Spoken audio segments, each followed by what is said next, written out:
তো গাইজ আজকে আমরা ইউভেটিস সম্বন্ধে জানবো। তো ইউভেটিস কি না, আমাদের যে ইউভিয়াল ট্র্যাক্ট আছে চোখেতে, ইউভিয়াল ট্র্যাক্ট যে মেন তিনটে জিনিস নিয়ে তৈরি হয়। ফার্স্ট সিলিয়ারি বডি, দেন আইরিস এবং কোরয়েড।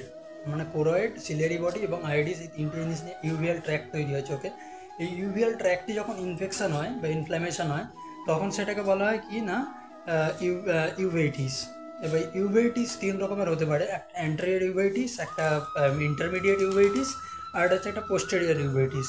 এবার অ্যান্টেরিয়র ইউভেটিস মানে যখন আইরিসে যখন ইনফ্ল্যামেশন হয় এবং সিলিয়ারি বডিতে যখন ইনফ্ল্যামেশন হয়, তখন সেটাকে অ্যান্টেরিয়র ইউভেটিস বলা হয়। তার মধ্যে সেগুলোকে বলা হচ্ছে আইরাইটিস এবং ইরিডোসাইক্লাইটিস।